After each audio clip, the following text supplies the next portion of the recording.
We are so thrilled to be partnering with Hinge. Hinge is the dating app designed to be deleted. As you all know, I'm a huge Hinge advocate as I met my partner of almost 3 years on the app. Even before meeting him, Hinge was always my go-to app because I met more relationship-minded people here and had some great dates. Clearly, I haven't been on the app for a little while, but I re-downloaded it to check out some of the new features. One that stood out to me was the voice prompt, my best friend's take on why you should date me, where your friend can hype you up. Not only does this make the profile creation less daunting, but it's not always easy to see your own green flags. So to test it out, I asked Yue some fun prompts to get her take on what I could put if I was dating again. So the first one, how long have we known each other? What was your first impression of me and how has that changed? Julie and I have known each other for almost 10 years. My first impression of Julie was that she's very social, but I've learned that she has a lot more depth to her beyond the social butterfly that she is. My next prompt, what do you think are my green flags?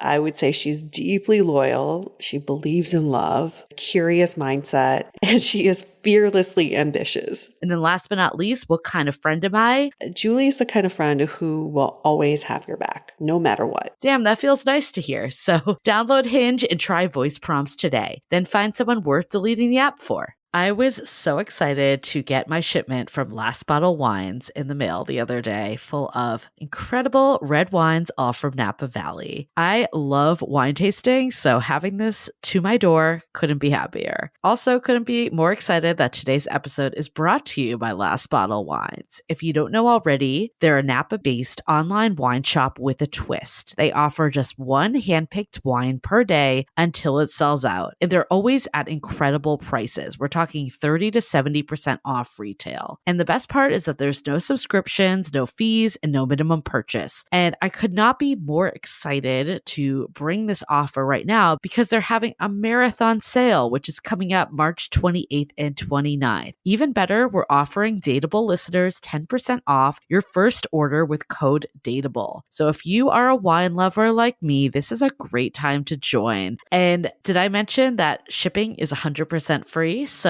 what are you waiting for? Mark your calendar for March 28th and 29th or get on it earlier if you want. You can sign up at lastbottlewines.com and use code DATEABLE and find out why Last Bottle is the most fun way to discover and buy amazing wine. The Dateable podcast features real stories from real people of how they make modern dating work, or not.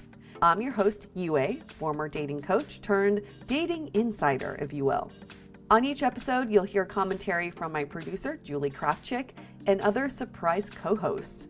This episode of Dateable is brought to you by 500 Brunches. 500 Brunches connects like-minded people with similar interests to meet in real life over brunch. You answer a quick questionnaire about your interests and how you spend your time, and then they'll match you in small groups of 6 to 8 at a brunch spot in San Francisco. Get a free entry into a brunch now by signing up at 500brunches.com and using the code DATEABLE.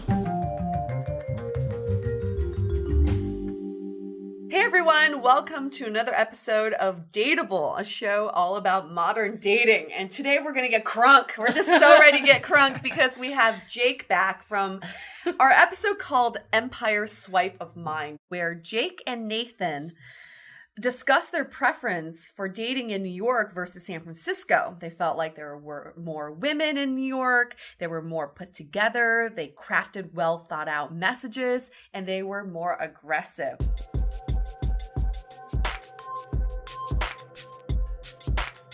A big part of this is just what San Francisco is in the first place, right? And what types of people San Francisco attracts. Now in New York, there are a bunch of models, there are a bunch of theater people.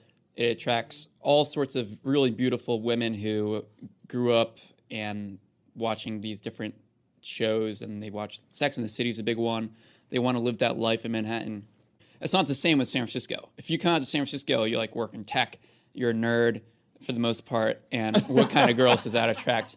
Not to say that there aren't that many beautiful, that there aren't beautiful girls that work in tech, but I think that it's few and far between. I only swipe right on the most beautiful ones in New York, and I can't even afford to swipe right on the mediocre beautiful ones in San Francisco that I may go on a date with here, just because there's too many of them. I can't I just can't talk. I have so many girls trying to message me. I can't even respond to all of them.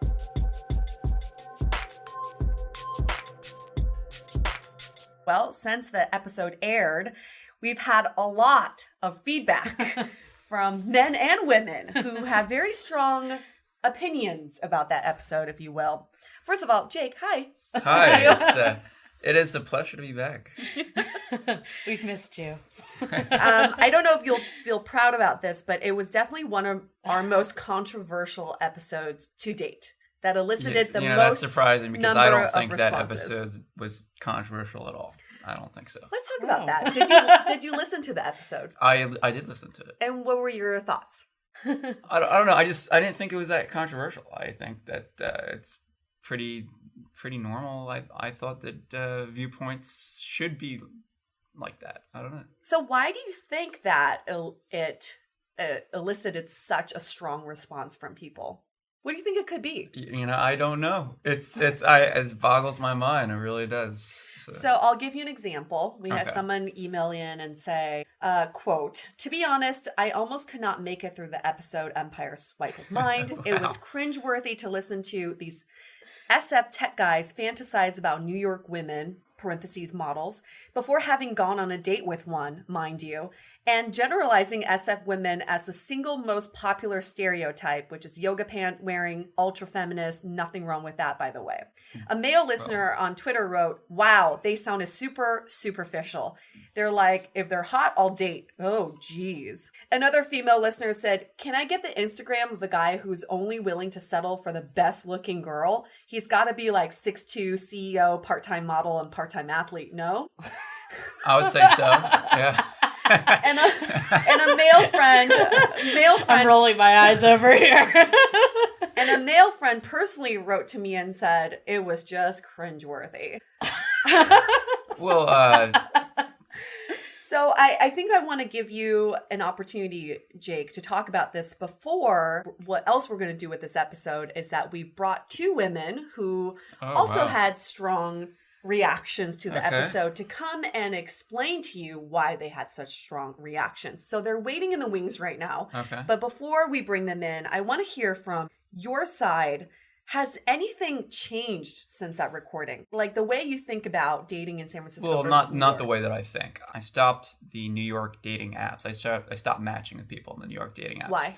Because I'm too busy here, and I mean, I was telling girls that I'll be out, I'll meet you in a couple of weeks, and I just never was able to get out there. Recap for our listeners who may have not listened to the episode. You were basically doing like remote swiping from San Francisco. So I had a list of a couple dozen, and I still do.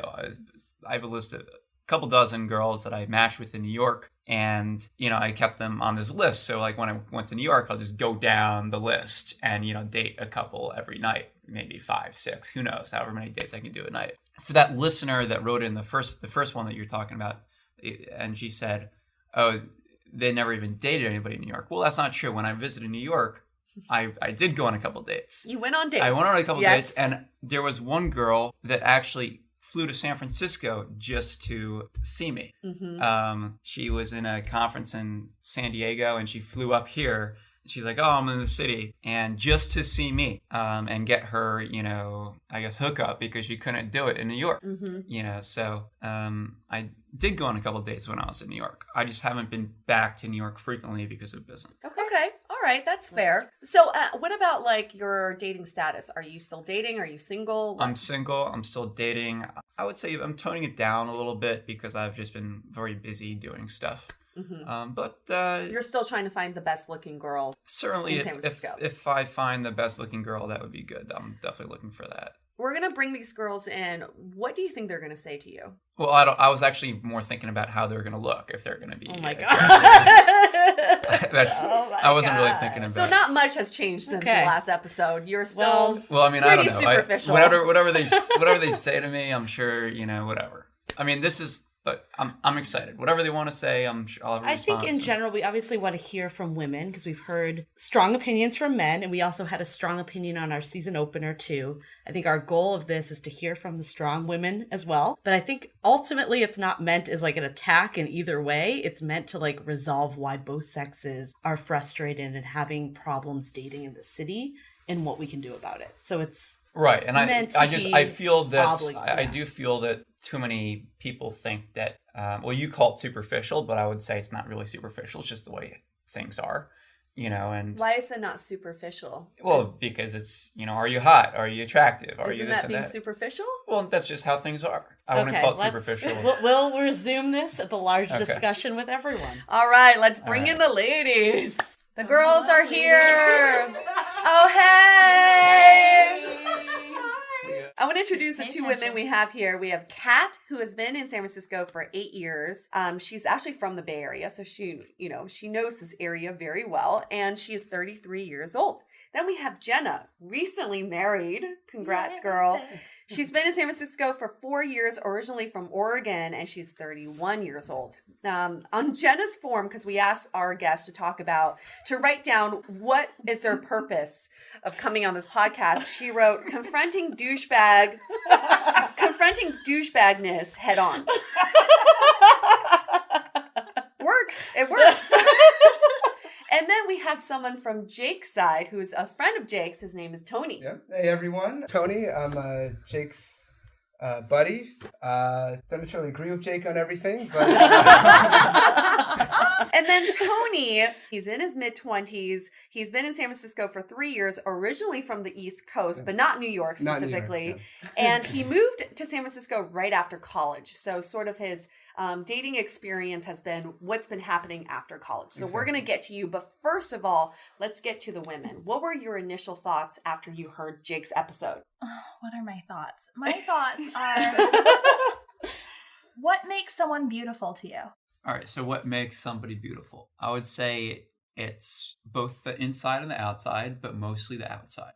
So when you are 80 years old and you can't take care of yourself and you are shitting your pants, Which happens. It does. Depends is there for a reason. What are you basing, say you get married, what are you basing that on? Someone who looks appealing? Mm-hmm. Well, there are a couple hypothetical fallacies that in your question. Right. One is that if I'm 80 years old and pooping myself, I won't be 80 years old and pooping myself because I'm going to be taking very good care of myself, working out all the time, great nutrition. Oh my God. You know, there's a lot. Hey, I've seen a lot of people over 100 years old that still walk everywhere and do this. So I'm going to be very independent. Second of all, there's nothing wrong with marrying when you're older, marrying a girl that's younger. So Right, I agree. My husband is 8 years older than me.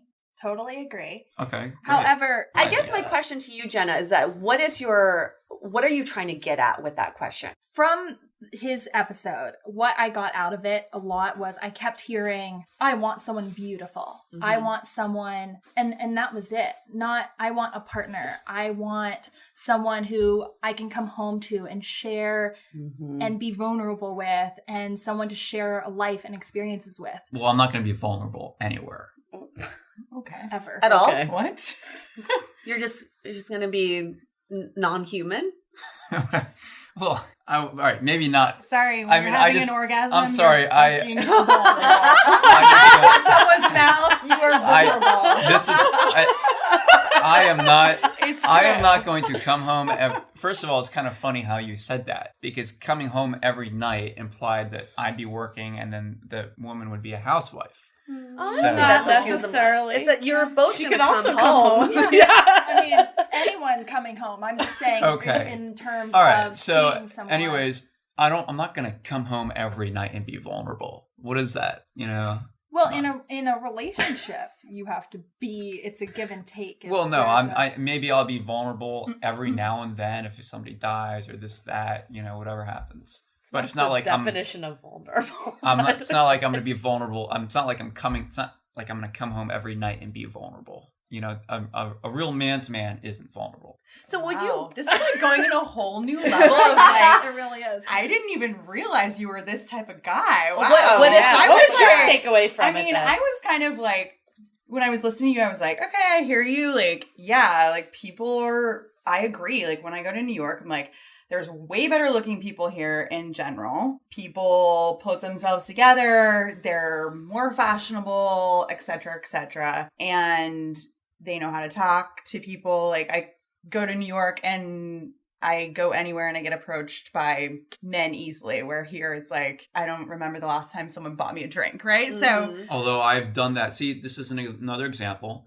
These women complain about guys that don't approach them or guys that don't buy them a drink. And Tony knows that I've done a lot of that. I've approached a lot of women, and nearly all of them, not all of them, but nearly all of them will feel threatened or will not like that approach or not like me wanting to get their number. I'm curious, how are you Right. approaching them? I am approaching them very, very good. It's a very good approach. I mean, What I'd is like it? to be the Yeah. judge of that. What is your approach?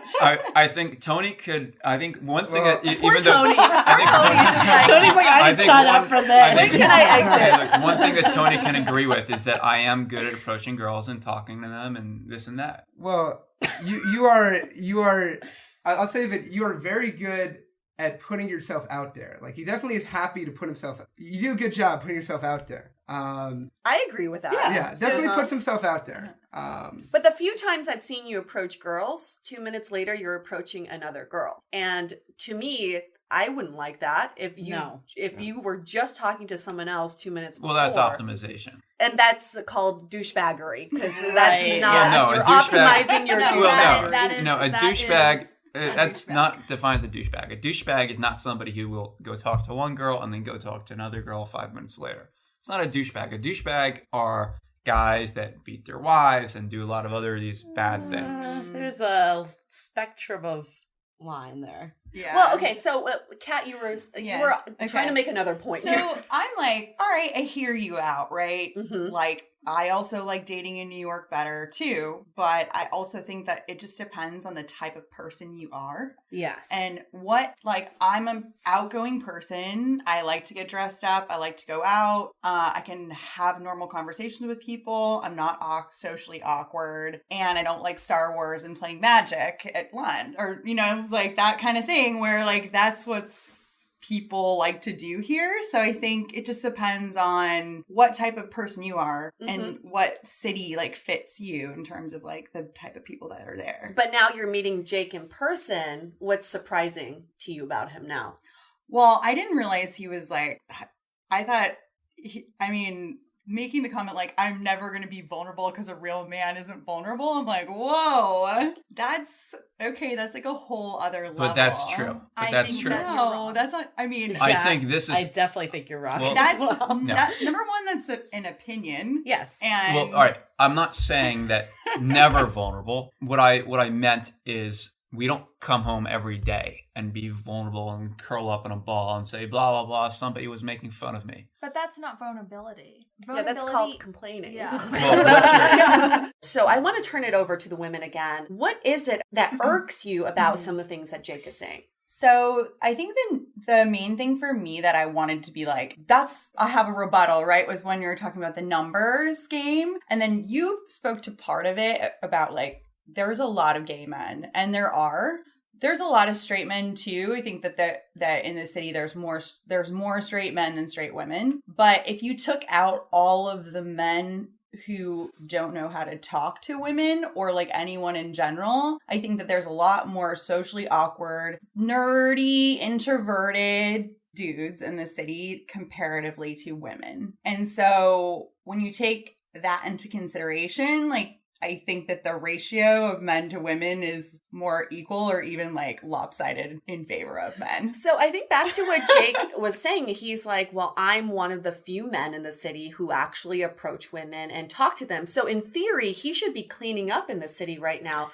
Why do you think that's not happening? I do have another theory on why that is, because when I was sharing an apartment years ago, I was living with younger girls. who were like maybe, 5 years younger than me. Mm-hmm. And I would be like, I remember the days where I would like wanted men to call me. I wanted guys to like call me on the phone. Mm-hmm. Like, this is like how old school I am. And those girls would be like, oh my God, I'd freak out if a guy called me. That would just be so weird. Mm-hmm. And I think that they also are not used to getting approached at bars because they're coming into their like adult life that this is the norm, that people don't approach each other at bars. So when they do get approached, they feel like that's strange. And when I was younger, I would get, it was like normal to get hit on all the time, right? So yeah, I do have to agree with that to a certain extent, is that I think on one hand, women say we want a certain way that men should approach us or be,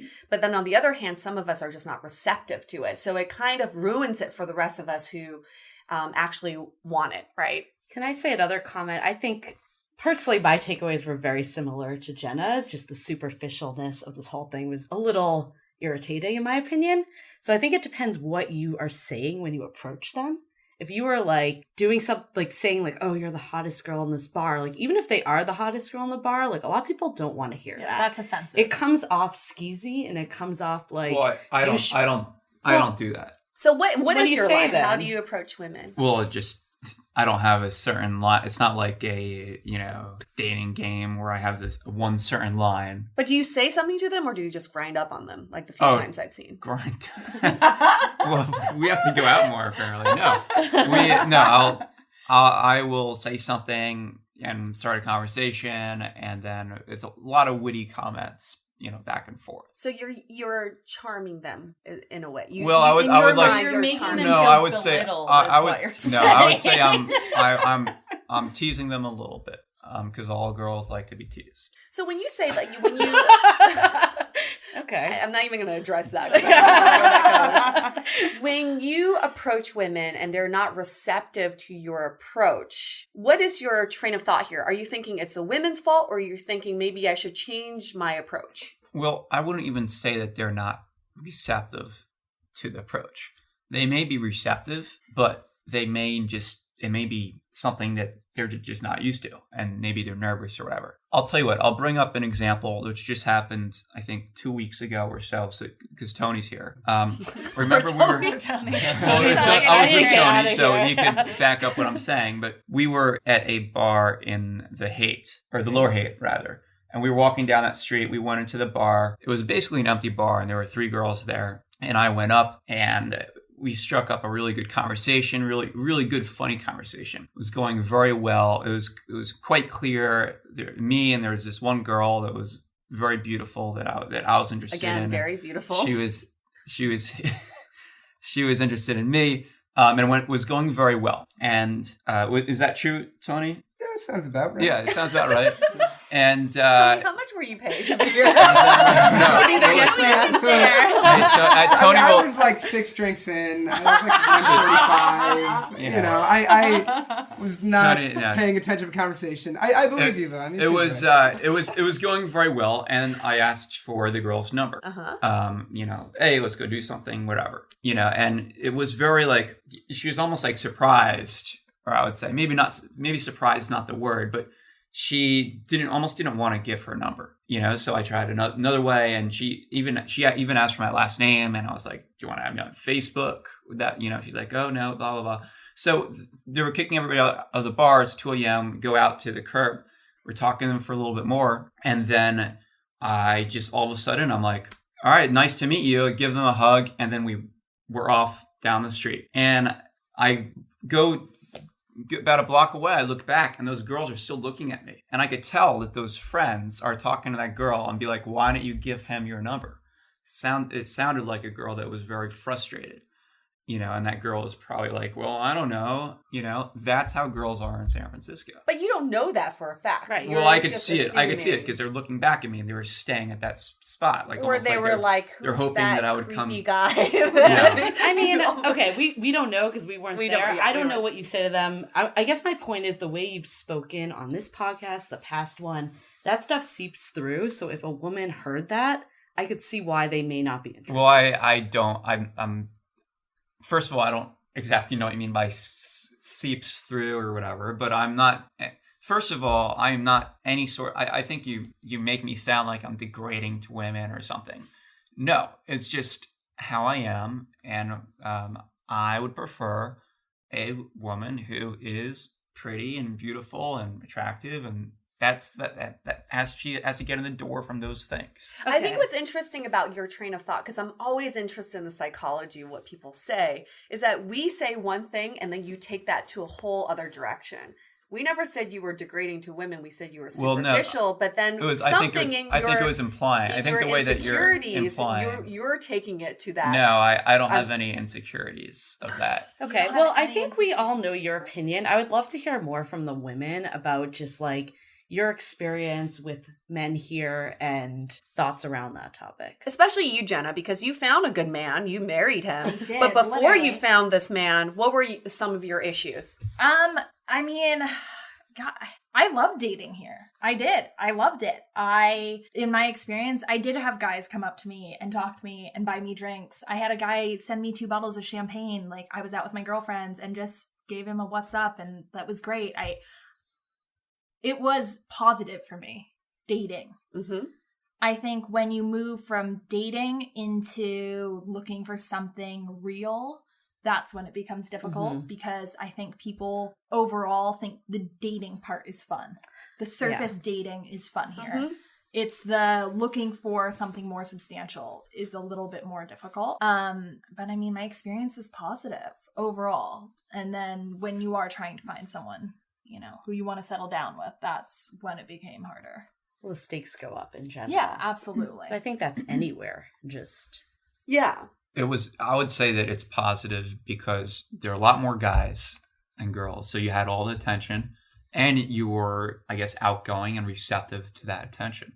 So I want to read something from the same girl that wrote in about this. She said, I'm so sick of hearing about the men to women ratio in the city being talked about as an upper hand to women due to the numbers. I don't think these guys realize that while in New York, they're getting twice the models and girls in fashion to choose from, we get twice the nerds, no offense. Like, how does that stack the odds in our favor? Okay, so I think this kind of takes it a little extreme. There are nerds or whatever you want to call. I personally love nerds, so I think the odds are in my favor for what I like. But I think it's not so much like the attention. If you talk to any girl, and I want to talk to you guys, it's not the attention that's that great in the city. Because again, of the 10 guys in a room, maybe one will approach a girl and he gets all the girls at that bar. So he's got an inflated ego all of a sudden. And the other 9 guys who are single are on Tinder trying to match with all the other women in the bar. That's the issue. But I don't know if you girls feel the same way.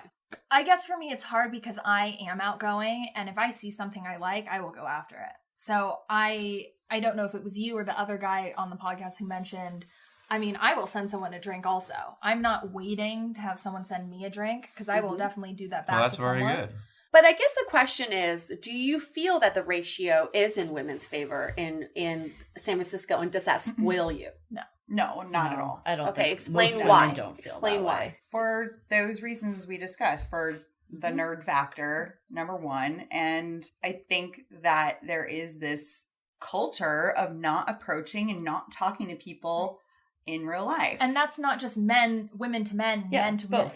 It's I see a woman in my apartment building every day walking her dog. I see her every day. I live 3 doors down from her and I say hi to her. She never answers. Hi, good morning. She just stares at me. She stares through me. Mm-hmm. Yeah.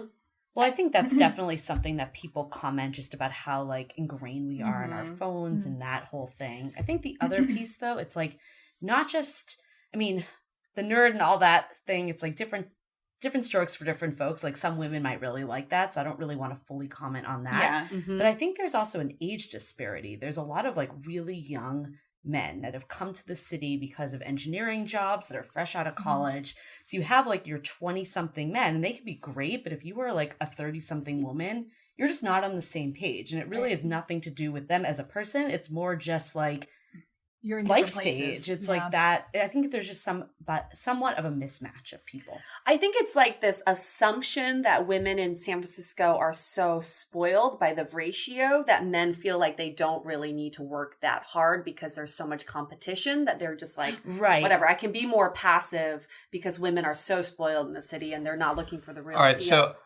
I just want to go back to what was said about how the ratio is somehow not in the woman's favor in San Francisco. I never said that. Well, It's the ratio is in our favor, but that doesn't do right. Well, much I mean, for our dating life. that's what I mean. That's what I it's mean. not a Like, there's a numbers lot game. of there's whatever you call it. There's a lot of nerds, a lot of people that won't approach me or whatever it is. I just find that fascinatingly ridiculous. Mhm. As a woman, I got tons and tons and tons of matches. Of course. And not a lot of them were good-looking guys. Of course, yeah. Right? So how can you even say? Okay, girls, raise your hand.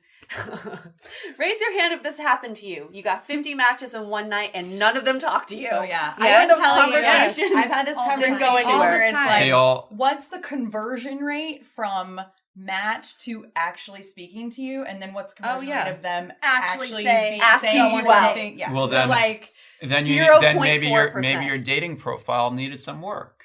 All women? All Yeah. women? Or at We least- need I don't know. I find this very hard to I- believe. well, I the- converted the a lot. point I of converted the- a lot. The point of this conversation was to hear from the women, so that's what we're gonna do. I mean, I can't complain because I actually met my husband on a dating site. Yeah. So, Which site? J-Swipe. So Yeah. Which you're on. Which So- I No, I am mean, on. it can happen. I think it's just like Right, the of idea course. is that it's not like Yeah. a But walk in the that- park yeah, for it was women, not a that walk we're in the not park, for flooding sure. in dates. for sure. Yeah. If the amount of matches we got on apps actually translated in real life, that would be a different story. So the same girl wrote, that episode should have been called Passive SF Guys Who Would Not Approach You at a Bar But Would Instead Take Out Their Phone to Try match with you on an app. yes, She said that episode should have been called that, which I completely agree with. We could get thousands of matches on our phones. These are called vanity swipes. Right. Sometimes these guys and women do the same thing. They just want to know they can match with all these people. Right. But do any of those turn into actual dates? You know, the actual number is 0.4%. Well, to And be it's- fair to the dude side, like, I mean, one thing is that, like, I feel like there are a lot of empty profiles, like, that probably men and women, but I'm only saying for female profiles. So, the, the female profiles that, and I mean, you can't really, that's a little bit difficult to start a good conversation if you have literally nothing about the person except some few, Yeah. like, somewhat spotty photos. that was- I disagree. On the dating apps, I'll ask the girl I'll give them the girl's her number, or sometimes they won't even respond or whatever. I mean, I just don't think it's an issue. Well, I think it is on women too. I don't think it's just on men either. Of I course think it's there's a on lot of women. women that don't respond or a little flaky. So it's not like this is one-sided. The reason that they're flaky is because they have tons and tons of other guys that are not, messaging but them. we are literally saying the I exact don't- and I opposite. don't You're think not that's right. listening. I But- yeah. I want to talk about men and women in the city have the exact same complaints about each other. Yeah. Men Yeah. will say women are a little passive and they're not receptive, and women will say same things about men. Why do you think this is happening, and how can we resolve this issue? I think there's a difference between like what people like and what they actually respond to well, you know? So like, I mean, everybody, for the most part, with exception of some compliments, people like compliments. But I mean, it's not really something, say somebody approaches you randomly at a bar and it's like saying this or that. It's not really something you necessarily feel comfortable responding to either, you know? So like at a high level, I feel like, you know, people are going to like something that they may not actually respond to in a way that's social, right? So like as a result, yeah, sure, they might have enjoyed the conversation, but there's nothing that's going to come out of it, you know? Right. I agree. That's a really good point. I think for me, I read this somewhere that it's like if men tried a little harder and women were a bit more understanding, we would like come to an equal point.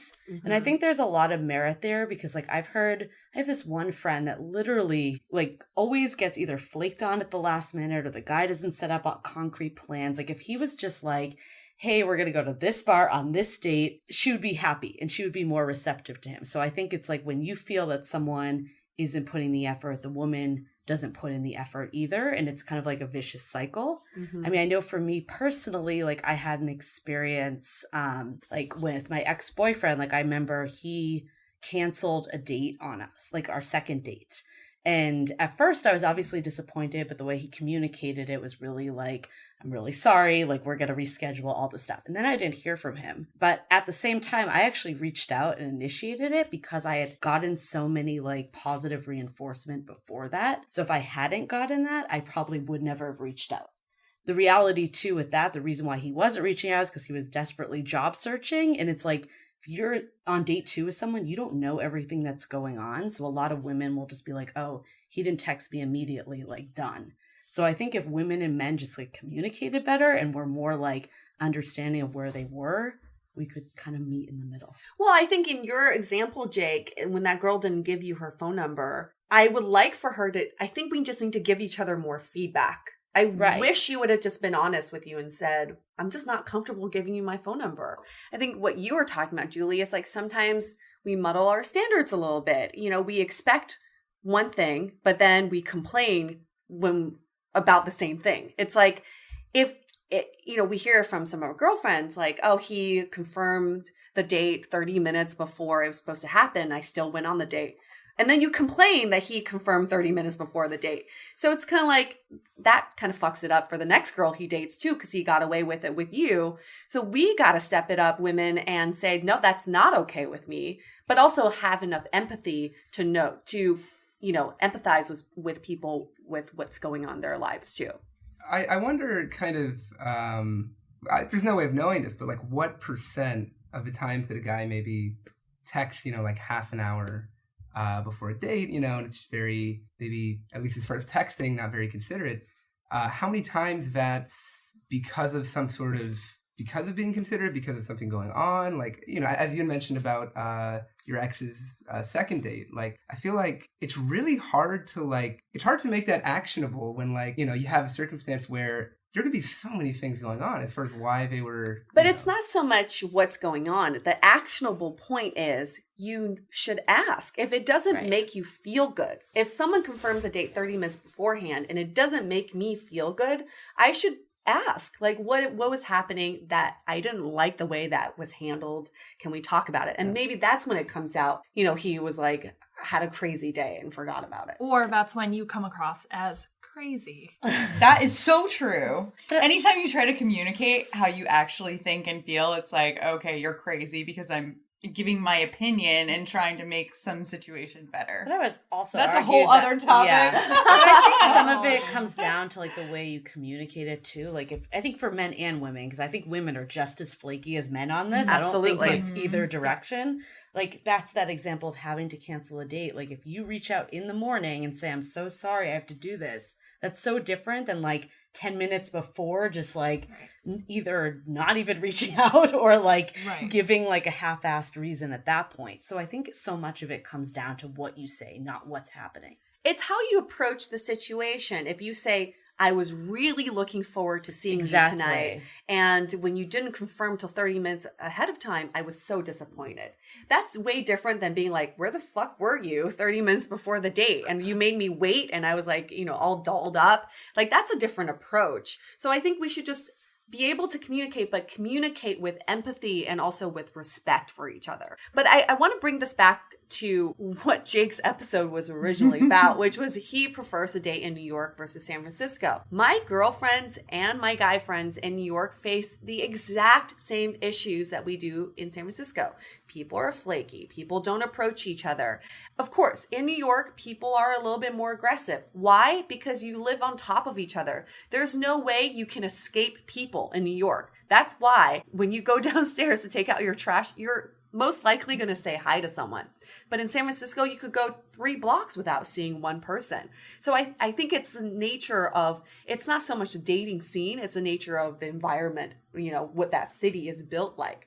But do you guys think that there is something innately wrong with San Francisco that's making dating difficult? I've been here for a while and I've seen the city change. Pre-tech, or it's always been somewhat tech, but infiltration of tech scene has definitely changed the type of people that live here. And I think that a lot of the diversity, and when I talk about diversity, I'm not saying race or whatever, I'm talking about mindset diversity, is gone. All of the creative people, artists, musicians, people doing things that are not working at a tech company, they're few and far between. Mm-hmm. And so with that, there's people who are engineers, there's certain types of minds, right? And so those type of people, they're more introverted. They don't go out as much. The bars are closing earlier. There are less people out. Mm-hmm. That's like makes it harder to like meet someone in real life, I think. On the flip side, you have a lot more people dating online, which is, I mean, good. I think it's a good thing. But then you create this problem of, well, you're not actually talking to each other. You've never really met. So how can you really communicate? Because you're crazy if you're being like Right. Up front, like, and you've never even met the person, right? If you don't know someone's tone and whatnot, it's And so you- much harder. Yeah, and I go for like, well, I've never met you. Why am I devoting time to something that I don't even know could be a waste of time, right? but back to dating in San Francisco, I think in the first episode you touched on people are very focused on their careers here, right? Mm-hmm. And I think that also lends to it being very difficult to date because let's be honest, true. like you want to go on a first date, you want it to be special. Women or me, I don't know about every woman or every man, but I want it to be special. I want to buy a new dress and get excited and put lipstick on and, that's what I'm looking for. And I want to be wined and dined and have that experience of a first date and a connection and a spark.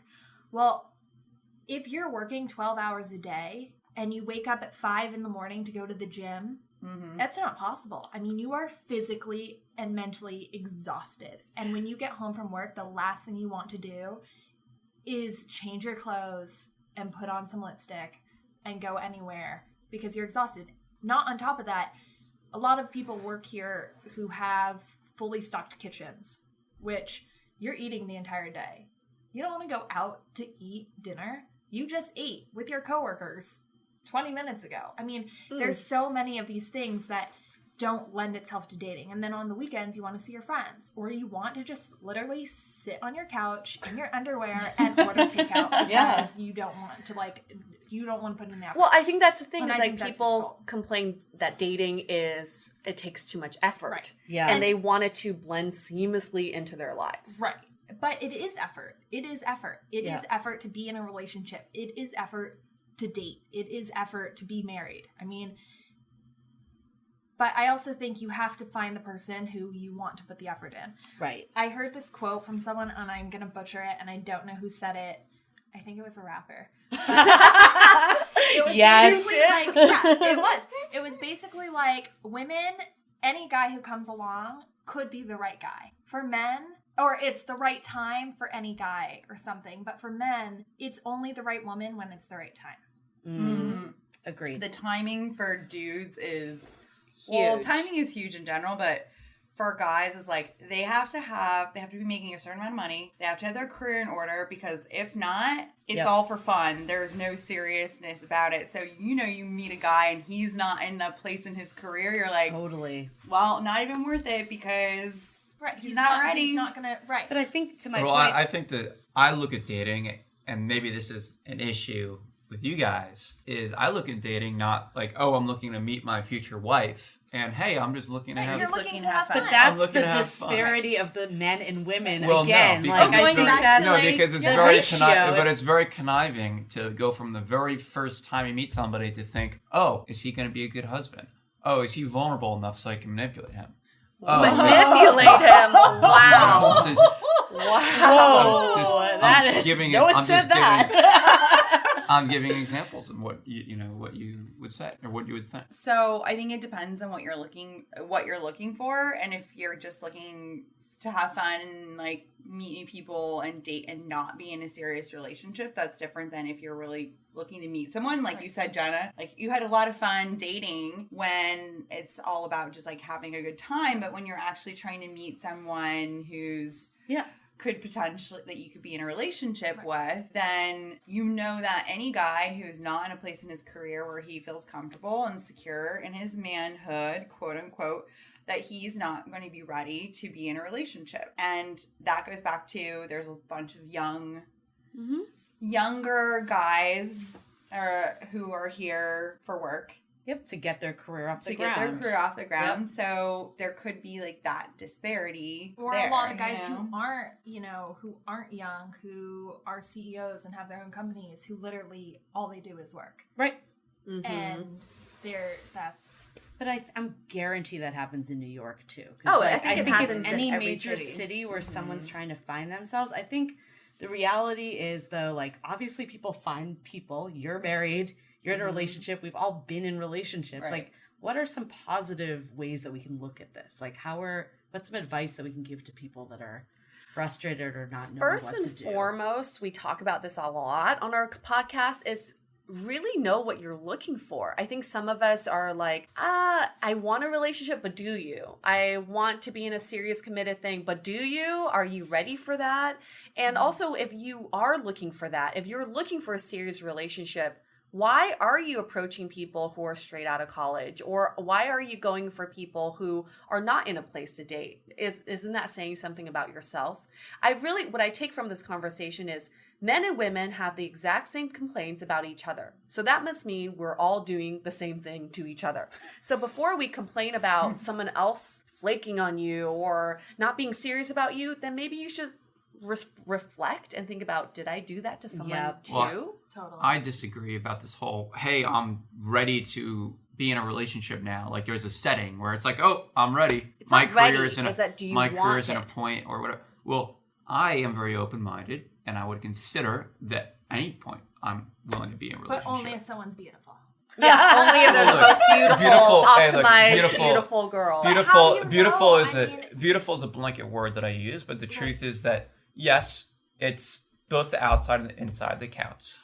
And a lot of it has to do with the outside, and some of it also has to do with the inside. But you could meet someone beautiful, and you could see them walking down the street. Do you like dogs? I like dogs. They might be a dog kicker. They might be. Well, they no, might be look. horrible. Hey, no. Right? But you didn't listen to what I said. I said a lot of the outside, some of the inside. But you only will get that. Right, and yes, if there is a very beautiful woman who happens to be very evil or whatever it is, or kicks dogs, then no, I'm not going to date her. But how would you know that? How would you know? Well, I guess I would assume I would find out in time when we go play with the dog. Yeah. But the way you're talking about this, Jake, is, okay, this is what irks me. I'm trying to be neutral on this, but this is what irks me, is that when I'm ready for a relationship, I'm open to it. I'm still waiting for that right girl, that beautiful girl to come along. But what are you doing to yourself to make yourself dateable? What are you doing to improve yourself? I'm doing a lot. Okay. I'm going to the gym every day. Oh my God. Hey, because that's going to make you a great boyfriend by going to the gym. That would make someone that's not true. It's not true. The dating. If I have a really hot shirtless photo on the dating apps, and I'm going to get a ton more matches. It's just the facts. But that doesn't mean that you're ready for a relationship. I mean, how does that make you... Well, no, you asked, what are you doing to make yourself dateable? As a boyfriend, as a relationship guy, as a boyfriend material.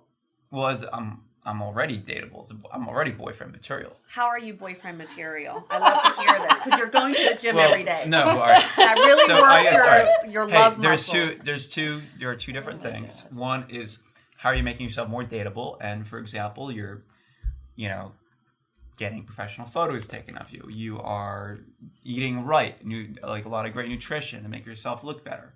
You're getting enough sleep, whatever. All right. And then there's, are you making yourself a positive person to be in a relationship with? And I think that answer for me has always been yes. Not just now, but always. How? Are you doing self-reflection? Are you going to therapy? Are you asking your friends for their opinion? Of course, about... I'm asking friends. Actually, something I was considering, you mentioned meditation, and recently Tony started meditation, and I just spoke to you yesterday about that. You're like, sounds interesting. I'd love to do that. Yeah, it's awesome. It sounds cool. I'm also doing acupuncture. I'm doing yoga every week. I'm doing all sorts of stuff. Women would really, really enjoy being in a relationship with me. This is a thing that I want to talk about Tony here, because the difference between you and Tony it's like night and day. I wouldn't say that. The difference I see, the main difference between you two is this word called authenticity. I get this sense of authenticity from Tony because he comes from a very humble place. This is who he is. He comes from, his questions are from this place of learning about this, from this place of, I want to know more about this. Jake, you come from a place of a closed-mindedness. You've already made up your opinion about people. You've already made up your opinion about how this world works. And you're here to teach us your ways. I wouldn't say that. There's no room for growth. There's no room for growth. I grow all the time. Every day I learn something new. Well, going to the gym and growing your muscles doesn't count. Every time I go to the supermarket, I get some sort of new food. Does everybody else do that? Tony, how are you? I almost feel like he's portraying some sort of character. He can't be like this all the time, right? The thing is that Jake, I think Jake does try to play a certain character, but so sorry, your question was, sorry, I kind of lost track of that. How are you? Okay, so you're the sum of your closest 5 friends, right? So for Jake to have a friend like you makes me think he's not exactly who he is right now. I mean, you can tell, okay, so if you have a conversation with Jake one-on-one, you can tell when he's being tongue-in-cheek and when he's not. If you get to know him, if you know who he is and you know that, certain things are, just, the way he likes to phrase things more than, I think. But I will say that, I tend to be somebody who can go just fine with people I disagree with a lot, and Jake is one of those. All right, hey, this is what I think. You're a tolerant person. So Tony, he's being very politically correct on this podcast, which is, I am astonished because he's using his fake name. He might as well just use his real name because he's not saying anything that's controversial. But really, I think that what I think all of you women are missing is that a lot of guys think the way that I'm thinking. Right? Almost all of them. And they will not want to openly, admittedly say that. Right. And Tony, look, you're using a fake name. I've heard a lot of similar thoughts coming from him that are very authentic of things that are... If that is the case, I want to challenge our male listeners. If you do feel the same way as Jake, let us know. I mean, I want to know if men truly feel this way and they're just not voicing, they're feeling so repressed that they're not voicing their opinions. I really like to know. I would also challenge women. Do you know how hard it was? So many of you wrote in about Jake's episode, but so many of you refused to come on the show. And we had to get 2 of our friends who had strong opinions. Why is that? I want to know why we're not getting these strong female voices on the show that we should. We want to hear from you. Because they know when they get to meet me, then, it's not going to, I don't know, they can't put up a fight. They can't actually substantiate what they're trying to say. I want to hear if that's the truth, women. Oh, no. Jenna's not having that. Jenna's not having that. Or perhaps they're worried. Or perhaps they're worried that they're going to actually really fall for me. I think that's a possibility. Oh no. Well, you're married, so you're disqualified. And even if I wasn't married, let me tell you. Oh no, I actually think that me and you would get along if you weren't married. I don't think Jenna's face is saying the same thing. Jenna, a couple of years ago, I'm pretty sure that you'd get along with me. A couple years ago, maybe like 7, because I was insecure, I was chubby, I had no idea what I wanted. Well, if you're chubby, then maybe, I don't know. Oh, shit. Maybe not. My God. But if Exactly. And that's why I threw that in there. I think my takeaway is you'll get what you put out there. Yeah. So God bless you. I hope you find a woman. I really do. That's the same level to you. And to go back, that's what he's looking for. You're not looking for a serious relationship. I am. I'm looking for a serious relationship if the right type of woman comes along, and one of those qualifications is she has to be pretty because I have to be physically attracted to her. I'm sorry. I'm done. Okay, look, physical attraction is... Stop. I just can't do it anymore. Let's wrap this up. Julie's done. I'm so done with this. Okay, so let's talk about what can we do personally to make dating better if we're having the same complaints about each other. So my biggest takeaway is, if you hold the same standards for other people, you should hold the same standards for yourself. If you're complaining about something that someone else did, make sure you don't do that to someone else as well. Any other takeaways? How can we improve dating from us, starting from yourself? I think talking to people in real life, because I think I'm guilty of this too, where I am either like, I'm off, right? I'm walking Yeah. down the street and I'm off, or I'm like in the grocery store and I'm not paying attention. I'm like in my own world, right? So maybe just like being more present in where you are and talking to people in your everyday. I mean, for me, that would be helpful. I agree that it would be nice for women to hit on me because they don't. I'm not saying hit on men. I'm saying be like, have conversations, not Just talk to people. talking to people. Oh, I agree. I'm just saying that I agree. We're going to go to Jenna, and it's what you would do, not what someone else would do. I mean, I put a lot of work into myself. I was talking to a therapist. I was talking to like a life coach. I was doing so many things to get myself into a healthy mindset to be in a loving relationship, not only with a person, but with myself. And so, I mean, I think, I don't think necessarily you need to talk to a therapist or talk to a life coach, but maybe, you know, if there's a friend you can talk to or someone that you can really let down your walls and be like, this is why I keep doing this with this person or whatever it is, and being able to see that and recognize that and kind of grow from that and not repeat those same patterns in your everyday life. I think that's really important. Yep. Putting in the self-work. I would have to go with a hybrid of those two. Sorry not to be sorry to not be original, but I had the exact, like, I keep saying I want someone to talk to me in real life, and I literally had a guy come up to me, start talking in a salad line, and I like froze. So it's like I keep saying I want this, but I need to like put it back out there. So I think I'm also guilty sometimes. Like I'll be like, oh, why aren't men messaging more? But then I have men messaging me and I'm ignoring them. So it's like I need to be conscious of what I want and what's out there. And then I second the self-work. I've been doing a lot of that lately. And I really, truly believe that's like so important to get you there. Let's go to Tony. We'll go to Jake last. You know, I think, you know, I've certainly been doing certain things to like improve myself. Therapy is one thing. Trying, you know, I think, to be honest, a part of me feels like a way to improve my sort of long-term dating is to have the time to explore my own interests. And that kind of, to me, I'm thinking involves maybe dating a little less right now. Because, like, I mean, if you're dating, like, if you know, I have, I guess, like other people in the city, you know, I have huge career goals, pretty ambitious, but I also have, you know, goals as far as, you know, things I want to get better at, things I want to try out. And, you know, some of that I feel like, you know, I wonder if it's like, there's a phrase I think that Abraham Lincoln said, where it's like, give me 6 hours to cut down a tree and I'll spend the first 4 sharpening the axe. Like, progress doesn't always look like progress. And I like that.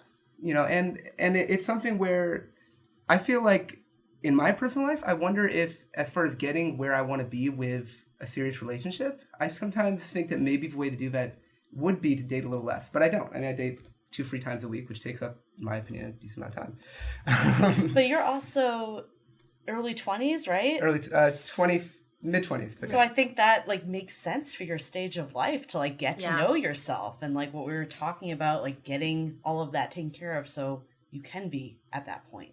Yeah. So I think what you said makes sense. A week? That's a lot. That's a lot. A lot of dating. Well, that's millennial Recently, dating for you. Yeah, it's been a lot more of an...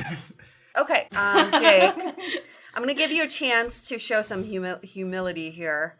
What is something you think you can improve upon in yourself to make dating better?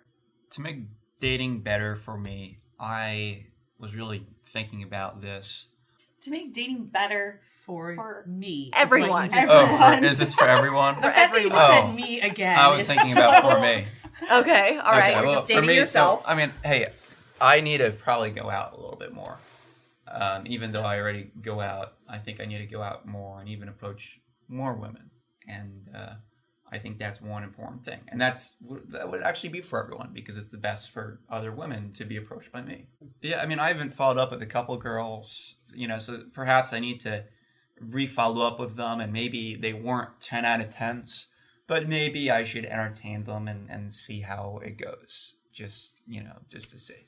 So for our female listeners, if you like to be set up with Jake, you can definitely email us and we're gonna forward your emails on to him. But honestly, what you want Jake to hear we want you to write in, and we will forward on your message to him. And I think it would help for Jake to see these messages. Let's not repress our opinions. I think we need to, but in a very objective way. So we don't want to attack, but I think we should come from a place of humbleness and love. Okay. And I would love to hear if other men have the same views. They do. Absolutely. Well, and I was talking, including other people that we know. And I was talking about and I would love to hear from those men. Right. We're going to keep an open mind and hear from all of you. And if you want to be set up with Tony, Yeah. also email in. I can attest Tony's actually a very good date. I would recommend him. So Jen is taken, but Kat's about to set out on a really interesting journey. So Kat's been in San Francisco for a while, and she's decided that she's going to travel the world and explore the world as a single lady. So we've asked Kat to document her dating around the world for us.